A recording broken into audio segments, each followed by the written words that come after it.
Most people believe success follows a clear and predictable path. The formula seems obvious. Work hard. Stay motivated. Take bold, decisive action. Set ambitious goals. Push relentlessly toward them. And eventually, if the effort is sustained long enough, if the desire is strong enough, if the hustle is real enough, results will come. This is the narrative that surrounds success in nearly every context. It is repeated so often and with such confidence that questioning it feels almost unreasonable. But for many people, that path does not work the way they expect. They follow the advice. They put in effort. They stay busy. They set goals. They take action. They push through discomfort. They wake up early. They stay up late. They do what they believe successful people are supposed to do. And yet, progress feels inconsistent. Results feel elusive. The gap between effort and outcome seems wider than it should be. And over time, the frustration of doing what is supposed to work and not seeing it work begins to erode the very motivation that was supposed to carry them through. This experience is remarkably common, far more common than most people realize, because the people going through it rarely talk about it. They assume the problem is them. They assume they are not working hard enough, not wanting it badly enough, not executing well enough. They double down on the same approach: more effort, more intensity, more motivation. And when that still does not produce the expected results, they either burn out or quietly give up, convinced that success was simply not meant for them. But the problem is usually not the person. And it is usually not the effort. The problem is often the model of success they are operating from, the assumptions they carry about what success requires and how it unfolds. Those assumptions, absorbed from culture, from media, from the visible surface of other people's achievements, often contain fundamental misunderstandings that quietly sabotage the very outcomes they are trying to create. Why do so many people follow the same advice, put in genuine effort, and still struggle to create lasting success? This is not a trivial question. It deserves a more honest answer than the usual response, which is simply to suggest that the person needs to try harder or believe more deeply. Sometimes the issue is not effort or belief. Sometimes the issue is that the entire framework is flawed. The way success is commonly understood contains several assumptions that feel true, but often are not. Assumptions about what drives progress. Assumptions about how results appear. Assumptions about what the process should feel like along the way.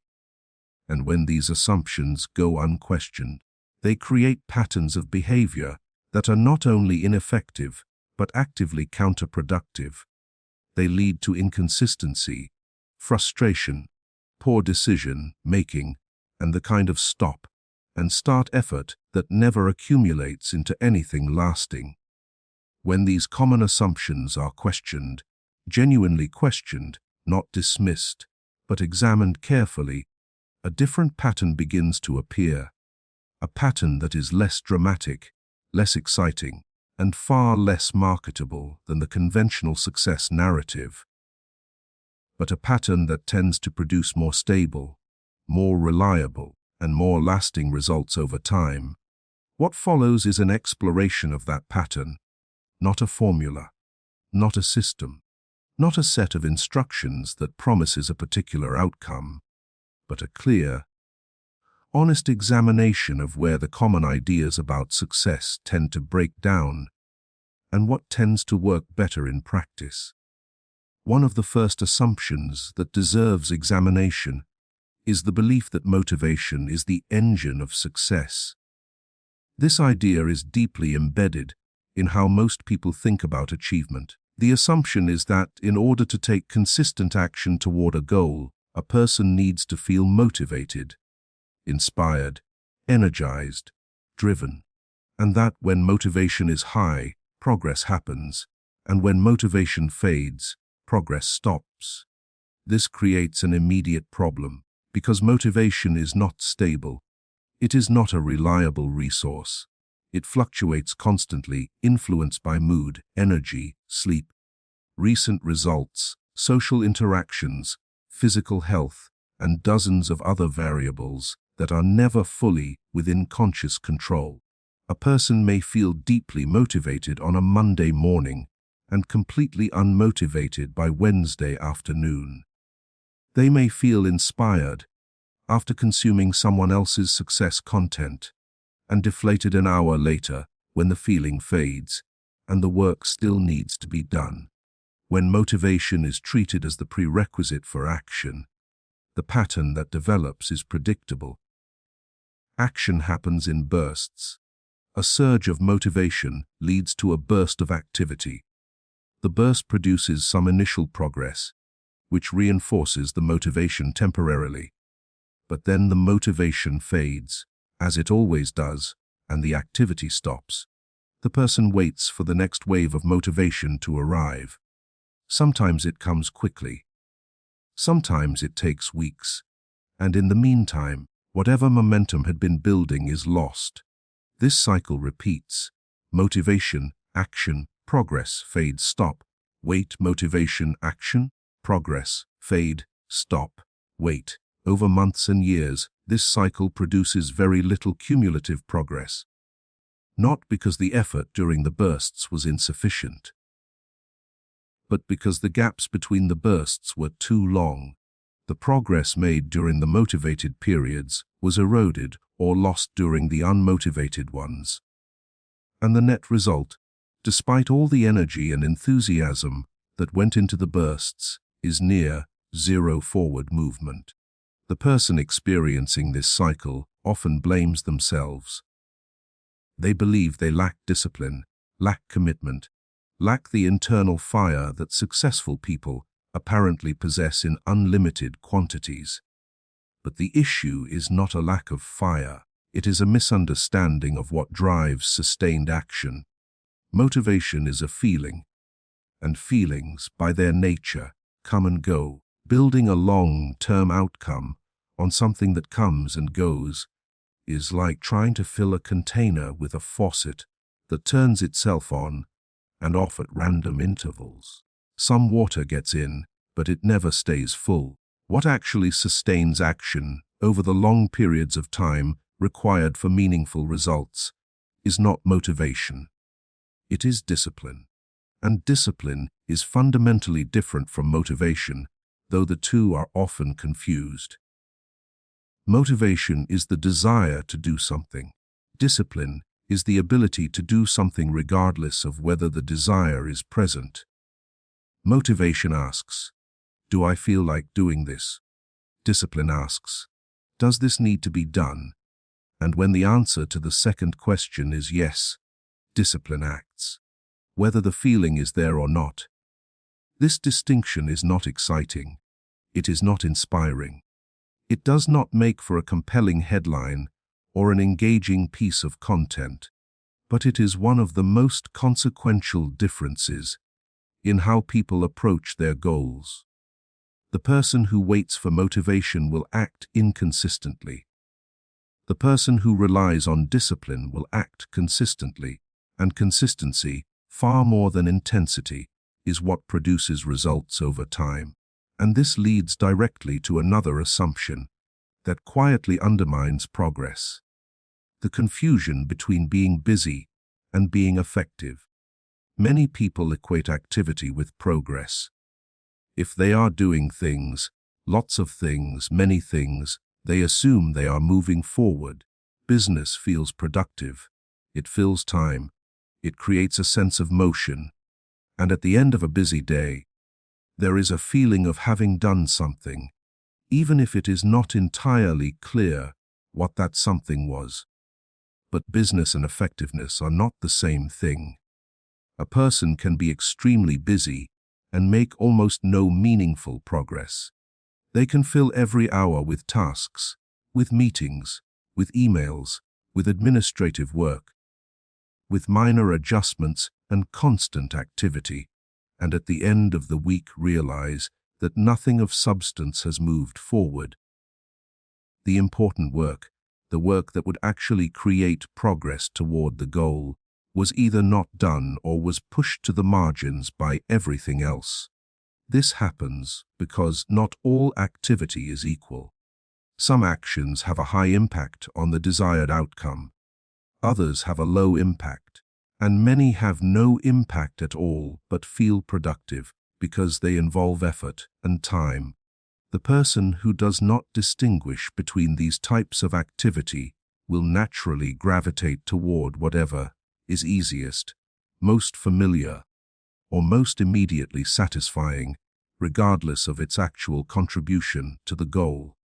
And this gravitational pull, operating day after day, fills schedules with low-impact activity while the high-impact work remains undone. Effectiveness requires a different kind of attention. It requires the willingness to ask, before engaging in an activity, whether this particular task is genuinely moving the needle, whether it is one of the few things that actually contributes to the desired outcome, whether it is worth the time it will consume, and if the answer is no, it requires the discipline to set it aside, even if doing so feels uncomfortable, even if it means spending less time feeling busy. This kind of selective attention is difficult for most people. It feels wrong to not be busy. It feels irresponsible to have unscheduled time. It feels lazy to focus on only a few things when there are dozens of things that could be done. But the reality is that focus, not volume, is what drives progress. Doing fewer things, but doing the right things, consistently and with full attention, produces more meaningful results than doing many things scattered across every available hour. This connects to one of the most important principles in creating lasting progress, and it is one that most people underestimate dramatically: consistency. The power of consistency is easy to acknowledge in the abstract and remarkably difficult to practice in reality. Almost everyone agrees that consistency matters. Almost everyone understands that repeated effort over time produces results. But in practice, most people abandon consistency far too early, not because they are incapable of maintaining it, but because they expect it to feel different than it actually does. Consistency does not feel exciting. It does not feel dramatic. It does not produce visible results on most days. It feels repetitive, mundane, boring even. And in a culture that equates excitement with progress and drama with significance, the quiet experience of doing the same thing, again and again, without fanfare or obvious reward, feels like something must be wrong.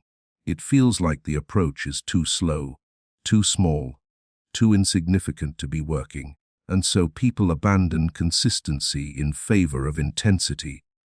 They replace the steady, daily effort with a burst of dramatic action, hoping that the intensity will compress the timeline and produce faster results. Sometimes it does produce a short-term spike, a period of rapid visible progress that feels validating and exciting. But the spike is temporary. The intensity cannot be maintained. And when it fades, the person is often further back than they were before, because the burst disrupted the very routine that was quietly building something. Consistency matters more than intensity because results compound over time. A small amount of effort, applied every day, accumulates into something substantial over months and years. Not because any single day's effort was impressive, but because the accumulation was uninterrupted. Each day built on the previous one. Each repetition strengthened the previous one. And over time, the compound effect of that steady, unglamorous effort produced results that would have been impossible to achieve through intensity alone. But this compounding effect only works if the consistency is maintained. Every gap, every break, every period of inactivity reduces the compound effect, not always dramatically, but measurably, and the longer the gaps, the more the accumulated momentum is lost. This is why discipline, discussed earlier, is so much more important than motivation. Discipline maintains consistency, motivation disrupts it. Discipline produces the steady, daily action that compounds. Motivation produces the bursts and gaps that prevent compounding from ever gaining traction. And this is where many people begin to lose direction, because the role of discipline in long-term success is often misunderstood. Discipline is commonly imagined as something that feels forceful, grinding, unpleasant, an act of willpower against the body's natural resistance. And while discipline does sometimes feel that way, especially in the early stages, that is not its mature form. In its mature form, discipline is simply structure. It is the set of habits, routines, and decisions that have been established to support consistent action without requiring constant, conscious effort. When discipline is new, it requires willpower, the decision to act despite not feeling like. It requires a conscious override of the impulse to stop. But over time, as the action is repeated, it becomes less effortful. It becomes habitual. The resistance decreases. The action becomes the default rather than the exception. And the need for willpower diminishes, not because the person has become superhuman, but because the behavior has become automatic. This is the quiet progression of discipline. It begins as effort and evolves into structure. It begins as something that must be consciously chosen each day and evolves into something that simply happens because the systems and routines that support it have been established. And once that transition occurs, consistency becomes much easier to maintain because it is no longer dependent on daily decisions or daily feelings. But this transition takes time, and during that time, the person must tolerate the gap between effort and result. They must continue acting without seeing clear evidence that the action is working. They must trust the process during the period when the process has not yet delivered its payoff. And this is where many people stop, not because they are lazy, not because they lack ability, but because the delay between effort and result is longer than they expected, and the discomfort of that delay becomes intolerable. Understanding delayed results and slow progress is essential to sustaining any long-term pursuit. Most people enter a new endeavor with a mental timeline. They expect to see results within a certain period. Sometimes this timeline is explicit, sometimes it is vague, but it is always present, and it is almost always shorter than reality will actually deliver. The reason for this is that progress in almost any meaningful domain is not linear. It does not increase at a constant rate proportional to the effort being invested. Instead, it tends to follow a pattern in which early effort produces very little visible result, and then, after a sustained period of investment, results begin to appear more noticeably. The early phase, the one that feels like nothing is happening, is often the longest and most discouraging. And it is during this phase that most people quit. They quit not because the approach was wrong, but because they interpreted the absence of visible results as evidence of failure. They assumed that if the effort were working, they would be able to see it by now. And since they could not see it, they concluded that it was not working and that something needed to change.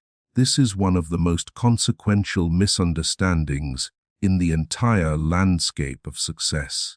The assumption that the absence of visible results means the absence of progress.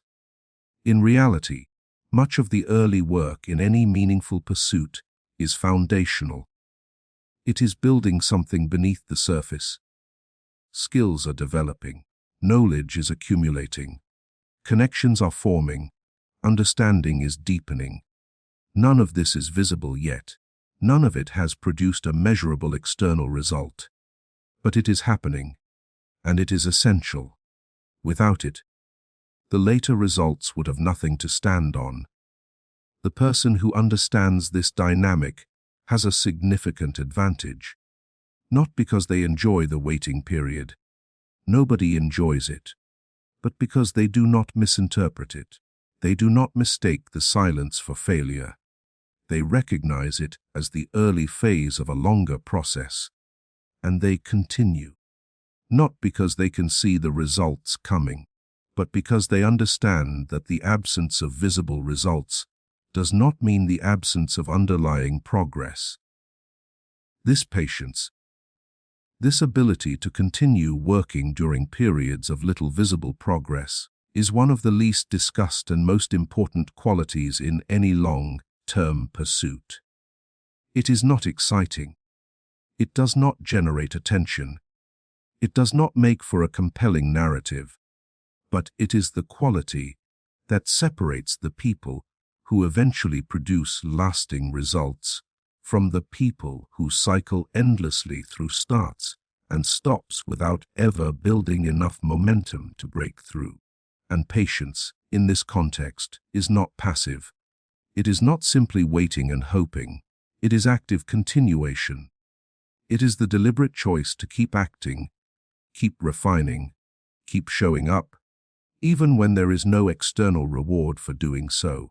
It is discipline expressed over a long time horizon, and it is far more powerful than any burst of enthusiasm, no matter how intense. There is another pattern that becomes visible when common assumptions about success are examined carefully, and it involves the role of clear thinking in decision-making. Most people do not associate success with thinking. They associate it with doing, with action, with output, and action is certainly necessary.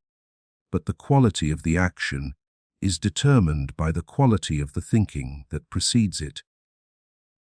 And when the thinking is unclear, the action, no matter how energetic, tends to be misdirected.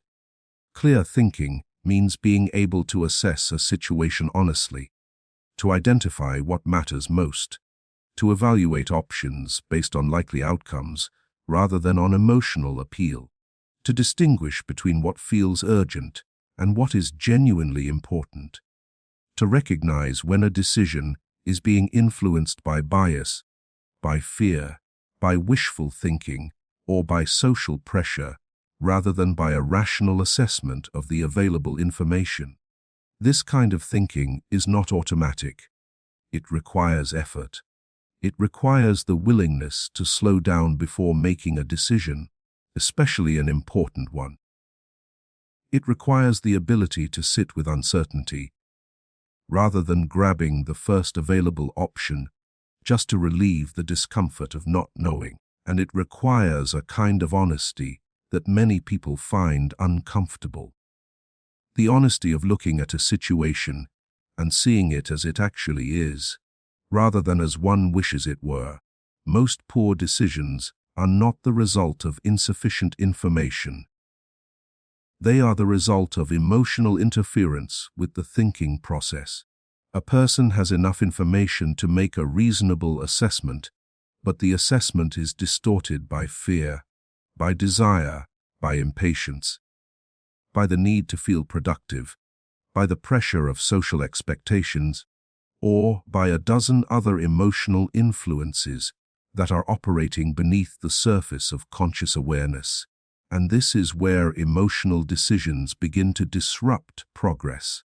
When a person makes a financial decision based on excitement rather than analysis, the outcome tends to be poor.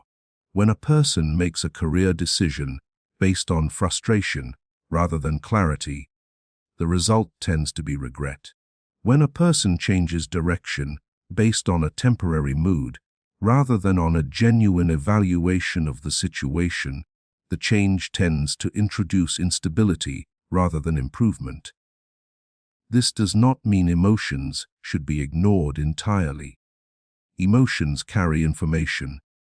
They signal when something feels wrong, when a boundary has been crossed, when a situation is not aligned with personal values. But there is a significant difference between allowing emotions to inform a decision and allowing them to make the decision. The former involves noticing the emotion, understanding what it might be pointing to, and then incorporating that understanding into a broader, more rational assessment. The latter involves acting directly on the emotion, bypassing the assessment entirely. The person who develops the habit of pausing before making significant decisions, of checking whether the impulse to act is driven by clarity or by emotion, and of waiting until the emotional intensity subsides before committing to a course of action, makes better decisions over time. Not perfect decisions, but better ones, more aligned with long-term goals, more consistent with the direction they have chosen, less likely to require correction or reversal later. And this connects to another common source of disruption in the pursuit of success: unrealistic expectations. Most people enter a new pursuit with expectations that are shaped not by a sober assessment of the difficulty involved, but by the visible outcomes of others who appear to have achieved similar goals. They see the result. They do not see the process. They see the end point. They do not see the years of invisible work that preceded it. And so their expectations about what the process should feel like and how quickly results should appear are dramatically miscalibrated. When expectations are unrealistic, even normal progress feels like failure. The person is making genuine headway, but it does not match the mental picture of how things were supposed to go, and so it feels insufficient, discouraging, slow. And the discouragement undermines consistency, which undermines the very progress that was being made. The expectations created a standard that could not be met, and the failure to meet it produced the emotional response that disrupted the effort. This cycle is extremely common. It is one of the primary mechanisms through which talented, capable people abandon pursuits that were actually working. The pursuit was not failing. The expectations were wrong, but because the expectations felt more real than the actual progress, the progress was dismissed and the expectations were preserved. And so the person quits, resets, and starts something new with the same unrealistic expectations, initiating the cycle again. Adjusting expectations to match reality is not a sign of lowering standards. It is a sign of maturity. It means understanding that meaningful achievement takes longer than culture suggests, feels less exciting than media portrays, and involves far more repetition and far less drama than the popular narrative implies. And when expectations are calibrated to this reality, the experience of the process changes. Normal progress no longer feels like failure. Slow growth no longer feels like stagnation, and the consistency that produces results becomes much easier to maintain because the emotional turbulence created by unrealistic expectations is no longer constantly disrupting it. There is a closely related shift that makes a significant difference in how people experience their pursuit of success, and it involves where attention is directed. Most people focus intensely on outcomes, on results, on the measurable indicators of progress, the number, the milestone, the visible achievement. And while outcomes do matter, an excessive focus on them creates a particular kind of vulnerability. When attention is fixed on the outcome, every day that does not produce a visible change in the outcome feels wasted. Every effort that does not immediately translate into a measurable result feels pointless, and the emotional experience of the pursuit becomes a constant oscillation between hope and disappointment, driven entirely by external indicators that the person often cannot control.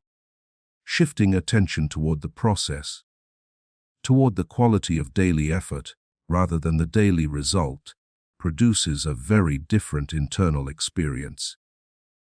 The satisfaction comes not from seeing the number move, but from knowing that the right actions were taken. The evaluation is not did I get the result I wanted today, but did I do the work that leads to results over time. And because the work is within the person's control, while the result often is not, this shift creates a much more stable emotional foundation for sustained effort. This does not mean ignoring outcomes entirely. Outcomes provide important feedback. They indicate whether the process is working and whether adjustments are needed. But there is a significant difference between checking outcomes periodically for the purpose of evaluation and being emotionally dependent on outcomes for a sense of daily satisfaction. The former is strategic. The latter is exhausting and unsustainable. The person who can derive satisfaction from the quality of their daily effort, independent of the day's visible results, is in a much stronger position to maintain the consistency that produces long-term outcomes. They are not riding the emotional roller coaster of daily measurement. They are grounded in a process that they trust, based on reasonable evidence, and they allow the results to accumulate at their own pace. And within this reframing, one of the most destructive habits in the pursuit of success becomes visible. Comparison. The habitual, almost automatic practice of measuring one's own progress against the visible achievements of others. This habit is so pervasive and so deeply ingrained that most people do not even recognize it as a habit. It feels like observation, like simple awareness, like noticing what is happening around them. But it is not neutral observation, it is evaluation, and the evaluation is almost always unfavorable. When a person compares their own progress, which they experience in full, including all the doubts, failures, setbacks, and slow days, with the visible output of someone else, which they see only in its most polished and curated form, the comparison is inherently distorted. They are comparing their interior experience with someone else's exterior presentation. They're behind the scenes with someone else's highlight reel, and the result is a persistent feeling of being behind, of not being enough, of not moving fast enough, of not doing it right. This feeling is corrosive. It undermines confidence. It undermines satisfaction with genuine progress. It creates a sense of urgency that leads to impulsive decisions, to constant pivoting, to the abandonment of approaches that are actually working in favor of whatever approach the seemingly more successful person appears to be using. And because the comparison is based on incomplete information, the conclusions drawn from it are almost always wrong. The person who manages to reduce the influence of comparison on their thinking gains a significant advantage. Not because they become oblivious to what others are doing, but because they stop using others' visible outcomes as the measuring stick for their own progress. They develop the ability to evaluate their own trajectory on its own terms, to ask whether they are moving in the right direction, at a reasonable pace, given the specific conditions of their own situation, and to let that honest, personal assessment guide their decisions rather than the distorted, incomplete picture of someone else's journey. This is not easy, Comparison is deeply ingrained and constantly reinforced by the environments in which most people live and work. But even a partial reduction in its influence can have a meaningful effect on consistency, decision quality, and overall emotional stability during a long-term pursuit. And this is where the importance of patience during periods of little visible progress becomes critically important. There will always be periods in any worthwhile pursuit where the effort continues, but the results do not appear. Where the daily work feels like it is going nowhere. Where the distance between the current position and the desired outcome seems to be shrinking far too slowly, or not at all. These periods are not exceptions. They are the norm. They are, in fact, where the majority of the actual work gets done. The periods of visible progress, when results appear noticeably and momentum feels tangible, are the minority. They are the peaks. And between the peaks are valleys of invisible progress, where the work continues but the rewards are deferred. The person who cannot tolerate these valleys, who interprets them as evidence of failure, who panics during the flat stretches and changes course in search of something that will produce faster results, never allows the compound effect of consistent effort to reach its tipping point. They are always resetting, always starting over, always in the early phase of something new, where the work-to-result ratio is at its worst. The person who can sit in the valley, who can continue working during the flat stretch without interpreting the flatness as failure, eventually reaches the point where the accumulated effort begins to produce visible results. Not because they are more talented, not because their approach is fundamentally different, but because they stayed long enough. They tolerated the delay. They did not mistake the absence of visible progress for the absence of actual progress. And when the results finally appeared, they appeared on a foundation that was strong enough to sustain them. Building habits that support long-term growth is one of the most practical applications of everything that has been discussed so far. Habits are the infrastructure of consistent action. They are the systems that make daily effort automatic rather than deliberate. And because they are automatic, they do not depend on daily motivation, daily decision-making, or daily willpower. They simply execute, repeatedly, reliably, without fanfare. The most effective habits for long-term success are rarely dramatic or complex. They are simple actions, repeated daily, that support the direction of growth the person has chosen. A daily period of focused work on the most important task.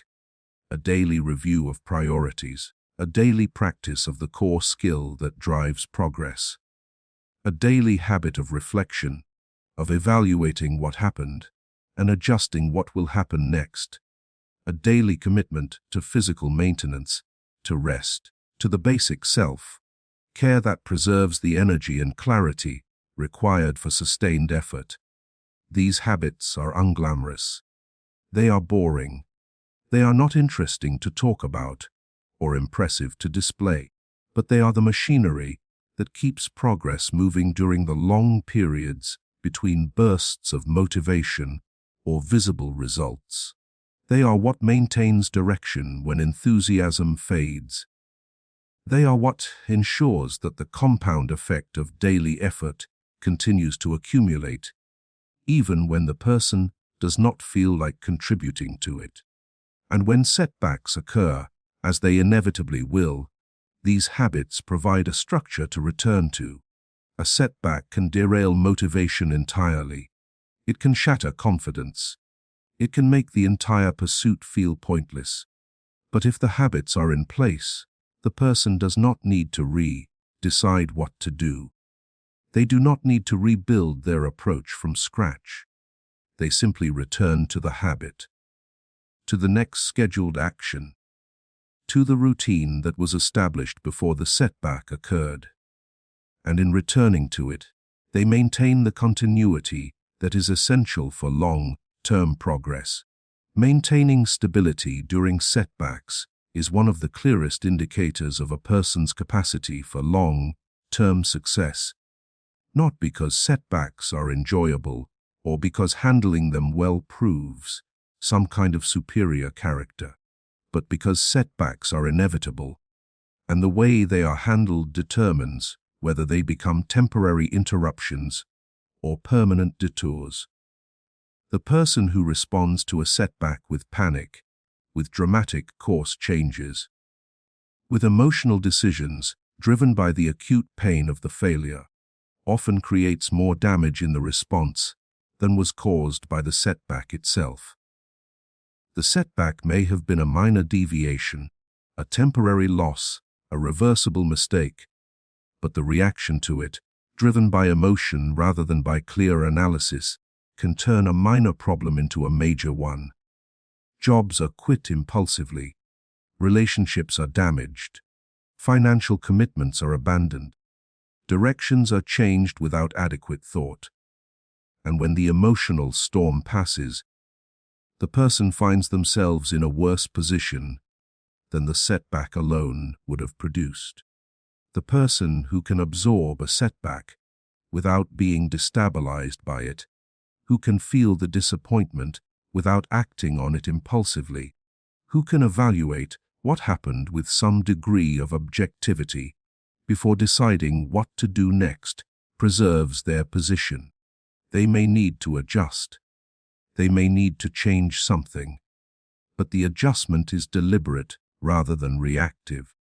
It is based on analysis rather than emotion, and it maintains rather than destroys the accumulated progress that preceded the setback.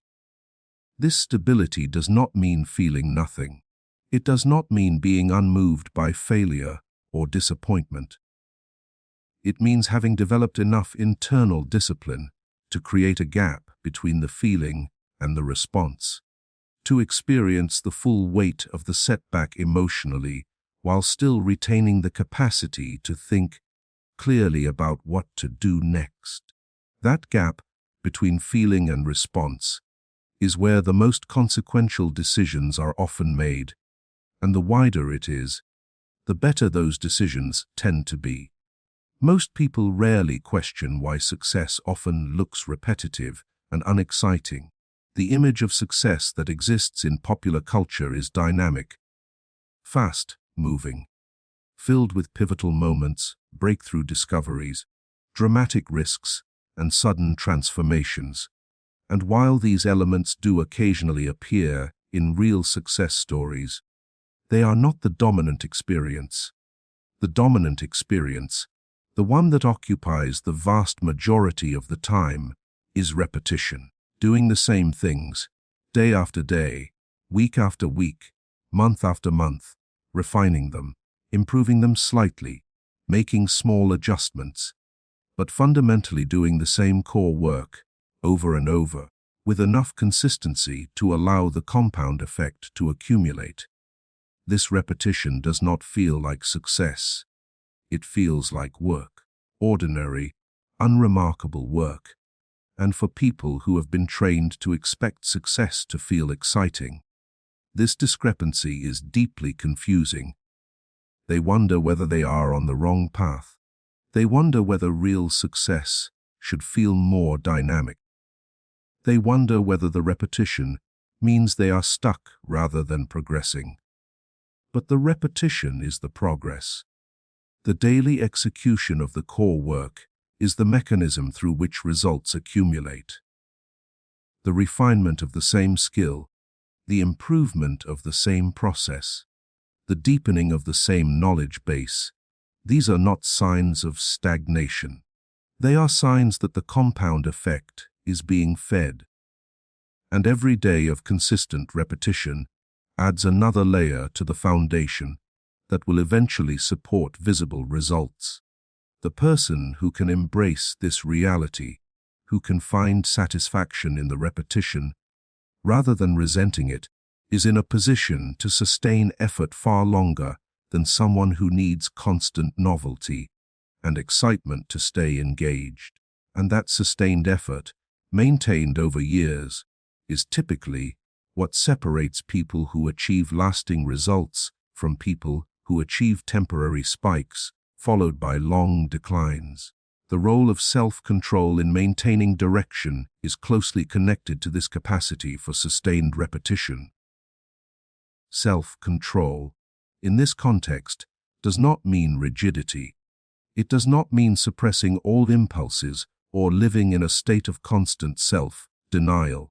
It means having the ability to choose what to do based on what serves the long-term goal, rather than what satisfies the immediate urge. The immediate urge is almost always to do what feels good right now, to take a break, to pursue something more exciting, to respond to the distraction that just appeared, to check the results one more time, to engage with something that provides immediate feedback, rather than continuing with something whose feedback is delayed. These urges are natural, they are constant, and without self-control, they quietly steer behavior away from the consistent, focused effort that produces results over time. Self-control does not require the elimination of these urges. It requires the ability to notice them without automatically obeying them, to feel the pull of distraction and continue working anyway, to feel the desire for novelty and return to the repetition anyway, to feel the urge for immediate results and remain focused on the process anyway.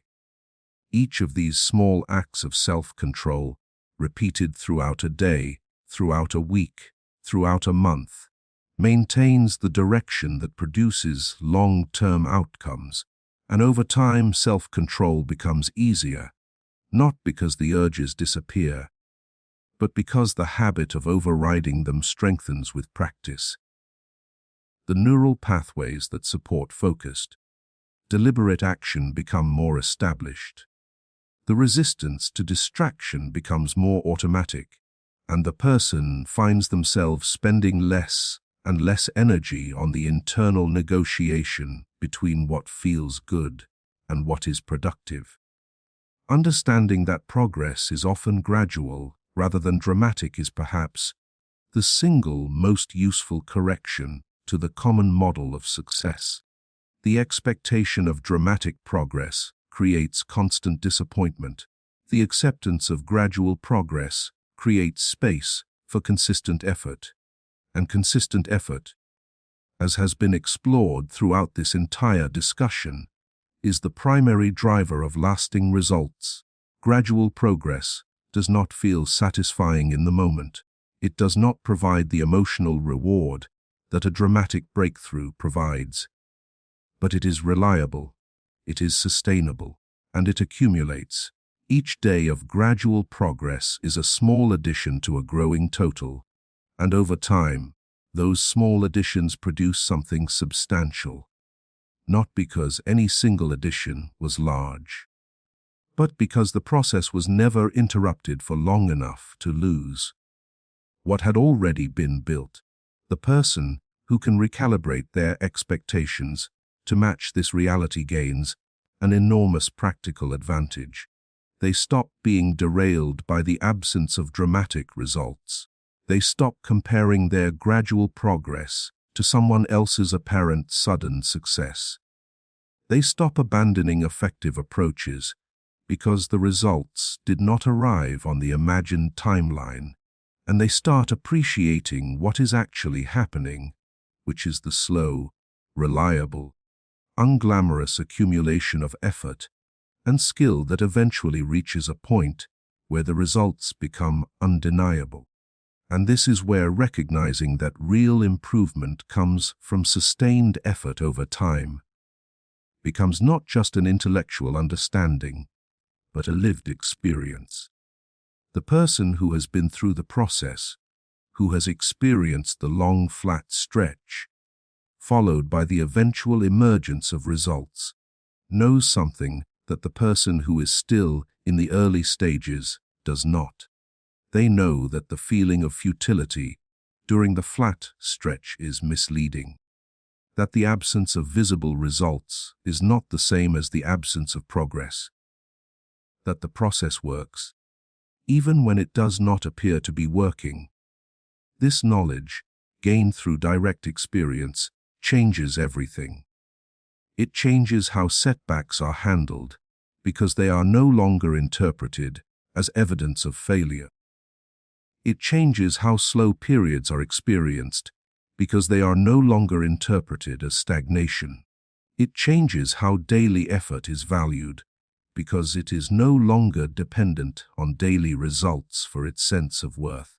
And it changes the overall relationship with the pursuit of success, from one of anxious hope and frequent disappointment to one of steady, grounded continuation. There is another dimension to all of this that is worth considering, and it involves the relationship between a person and the definition of success they are working toward. Many people pursue success without ever clearly defining what success means to them. They absorb a general, culturally supplied definition that involves some combination of wealth, status, recognition, and visible achievement, and they pursue this definition without examining whether it actually corresponds to what would bring them satisfaction. This lack of clarity creates two problems. First, it makes it impossible to know when enough has been achieved. If success is defined vaguely as more, then no amount is ever sufficient. Every achievement is immediately followed by the next target. Every milestone is passed through without pause on the way to the next one, and the experience of the pursuit is one of permanent insufficiency, not because the person has failed, but because the goal has no endpoint. Second, it means the person may be working intensely towards something that, even if achieved, will not provide what they are actually seeking. They may be pursuing recognition when what they really want is stability. They may be pursuing wealth when what they really want is freedom. They may be pursuing visible achievement when what they really want is the quiet satisfaction of doing meaningful work. And if the goal they are working toward is misaligned with what they actually value, the achievement of it will feel hollow. Not because the achievement itself was insignificant, but because it was the wrong achievement, the wrong target, aimed at the wrong form of fulfillment. Taking the time to clarify what success actually means, personally and specifically, is not a luxury, it is a practical necessity. Without it, effort is misdirected, energy is wasted on goals that do not align with genuine values. And the frustration of pursuing the wrong target is added to all the other challenges of the journey. This clarification does not need to be dramatic. It does not require a revelation or a moment of perfect insight. It requires only the willingness to ask an honest question and to sit with the answer. What would actually make my life feel satisfying? Not impressive, not inviolable, not admirable to others, but genuinely, personally satisfying. What would I need in order to feel, at the end of a day or a year or a decade, that the effort was worthwhile? The answers to these questions are often simpler than expected. They often involve stability rather than dramatic achievement, autonomy rather than status, meaningful engagement rather than external recognition. And when the pursuit of success is reoriented around these more personal, more honest definitions, the experience of the pursuit itself changes. The daily effort no longer feels like a sacrifice made in service of a distant, uncertain reward. It begins to feel like part of the reward itself. Because the work, when it is aligned with genuine values, carries its own satisfaction. This is not a small shift. It changes the entire emotional landscape of a long-term pursuit. It reduces the dependency on external results for a sense of progress. It increases the intrinsic satisfaction of daily effort, and it creates a much more sustainable foundation for the kind of consistent, disciplined action that produces lasting results.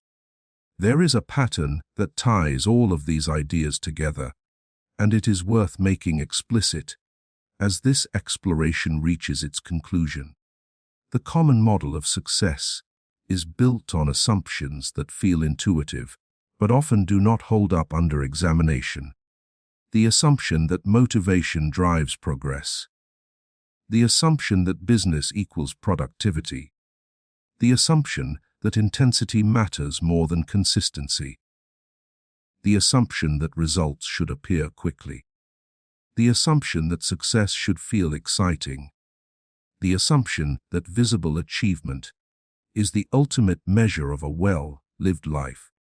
Each of these assumptions, when taken seriously and followed faithfully, leads to patterns of behavior that undermine the very success they are meant to produce. They create inconsistency. They produce burnout. They generate frustration. They lead to premature abandonment of effective approaches. They distort decision-making. And they keep people cycling through the same patterns of enthusiastic starts and discouraged stops without ever building enough sustained momentum to produce lasting results. The alternative is not dramatic. It is not exciting. It does not promise rapid transformation or extraordinary outcomes. But it works. And it works because it is aligned with how progress actually unfolds in the real world, rather than with how progress is imagined to unfold in the stories people tell about it. The alternative is discipline over motivation, effectiveness over business, consistency over intensity, patience over urgency, process over outcome, clarity over impulse, self-control over reactivity, personal definition over cultural default, and sustained effort maintained over long periods of time, through the boring stretches, and the difficult stretches, and the flat stretches, with the understanding that these stretches are not obstacles to success, but the very environment in which success is built. Success is often misunderstood as something dramatic or immediate, as a moment of breakthrough, a sudden leap forward, a visible, unmistakable transformation that announces itself with clarity and force. And while moments like these do occur, they are almost always the product of something much less visible, something that happened over months or years of quiet, consistent work, something that was built one repetition at a time, one disciplined decision at a time, one small, unremarkable day at a time. The individuals who create lasting success do not typically describe their path as a series of breakthroughs. They describe it as a series of ordinary days on which they did the work that needed to be done. Days that did not feel significant. Days that did not produce visible results. Days that, in the moment, felt like they could not possibly be adding up to anything. But they were adding up, and at some point, the accumulation became undeniable. These individuals share patterns that are simple but powerful. They stay consistent.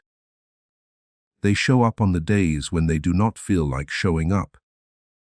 They do the core work even when it is boring. They think clearly before making decisions, rather than acting on impulse. They remain patient even when results are not immediate. They evaluate their own progress honestly rather than through the lens of comparison.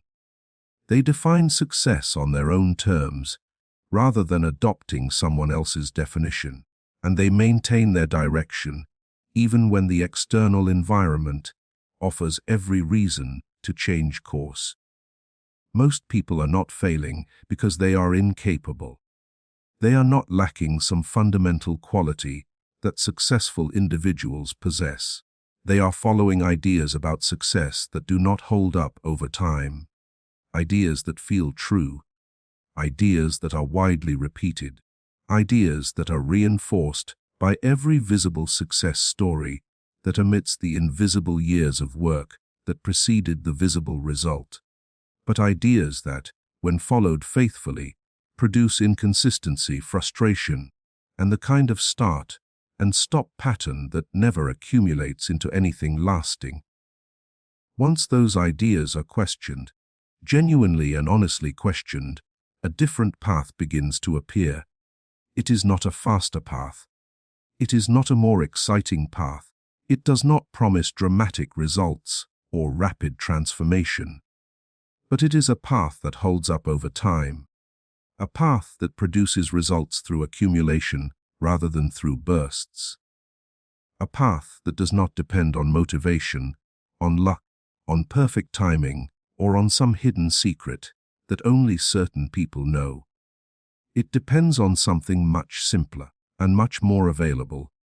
It depends on showing up consistently, thinking clearly, making deliberate decisions, maintaining discipline when motivation fades, tolerating the discomfort of slow progress, focusing on the process rather than the outcome, and trusting, based on a realistic understanding of how progress works, that the sustained effort will eventually produce something real.